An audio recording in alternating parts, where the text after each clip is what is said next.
বার বিদায় দে মা ঘুরে আসি, একবার বিদায় দে মা ঘুরে আসি।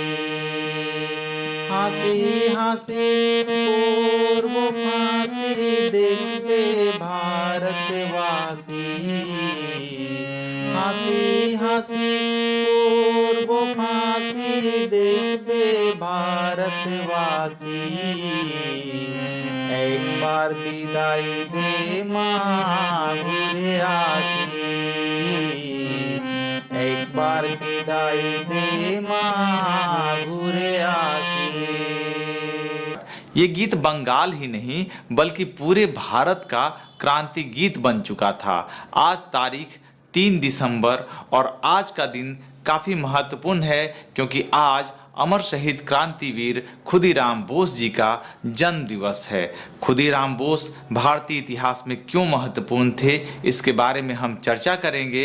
आप सभी जानते हैं कि हम लोग आज़ादी के 75वें वर्ष में हैं और पूरे देश भर में आज़ादी का अमृत महोत्सव मनाया जा रहा है। तो इसकी शुरुआत हम करेंगे कुछ क्रांतिवीरों के जीवनी से एवं भारतीय राष्ट्रीय स्वतंत्रता आंदोलन में उनके योगदान से। तो बात करते हैं खुदीराम बोस जी के बारे में। खुदीराम बोस जी का जन्म 3 दिसंबर 1889 को बंगाल के मेदिनीपुर जिले में हुआ था। क्रांतिकारी आंदोलनों में इनका मन ऐसा रमा कि 9वीं कक्षा के बाद ही इन्होंने पढ़ाई छोड़ दी एवं अनुशीलन तथा युगांतर जैसी क्रांतिकारी गतिविधियों से ये जुड़ गए। आप जानते हैं कि 1905 में लॉर्ड कर्जन के द्वारा बंगाल का विभाजन कर दिया गया। यह विभाजन सांप्रदायिक आधार पर था।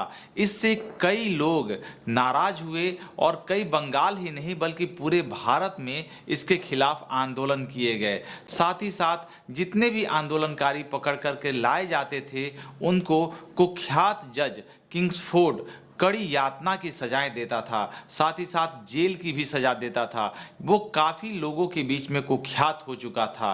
फैसला यह हुआ कि इस कुख्यात जज की हत्या की जाए।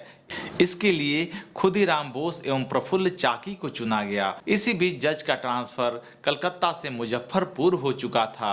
दोनों लोग रेकी करते रहे, देखते रहे कि जज कौन है। इन्होंने जज की पहचान की, उसके बग्घी की पहचान की। खुदीराम बोस ने यह सोच करके कि इस बग्घी में किंग्सफोर्ड बैठा हुआ है, उन्होंने बम फेंका। खुदीराम बोस ने यह सोचा कि बग्घी में किंग्सफोर्ड बैठा हुआ है, लेकिन किंग्सफोर्ड के घर आए एक मेहमान कैनेडी की पत्नी एवं उनकी बेटी बैठी हुई थी। इस बम में उन दोनों की तात्कालिक उसी घटना स्थल पर मौत हो जाती है और इससे खुदीराम बोस अपने को बचाने के लिए एवं प्रफुल्ल चाकी दोनों अलग अलग भागते हैं क्योंकि वे जानते थे कि यदि वो साथ भागेंगे तो पकड़ लिए जाएंगे।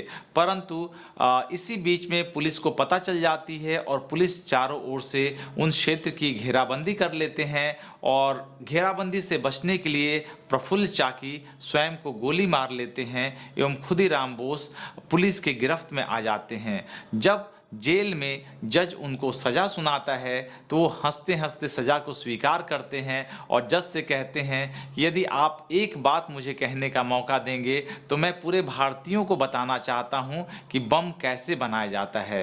भारत को स्वतंत्र कराने के लिए इस प्रकार के क्रांतिवीरों का भारतीय राष्ट्रीय आंदोलन में बहुत ज़्यादा महत्वपूर्ण योगदान है क्योंकि आज़ादी के दो रास्ते ज़रूर थे, लेकिन कहीं ना कहीं उनका टारगेट, उनका लक्ष्य एक ही था कि भारत को किस तरीके से आज़ाद कराया जाए। तो फांसी के फंदे को खुदीराम बोस हंसते हंसते चूम लेते हैं और उनका ये गीत एक बार विदाई दे माँ घुरे आसी, अर्थात भारत माँ हमको एक बार आप विदाई दे दीजिए, मैं फिर से लौट करके आऊँगा, ये पूरे देश के लिए एक राष्ट्रीय गीत, एक क्रांति गीत बन चुका होता है। तो आज हमने खुदीराम बोस के बारे में चर्चा की। अगले ही दिन ऐसे ही किसी क्रांतिवीर के बारे में हम जानेंगे और आज़ादी के अमृत महोत्सव को एक महत्वपूर्ण उत्सव के रूप में पूरे देश भर में हम इसे मनाएंगे। बहुत बहुत धन्यवाद सुनने के लिए।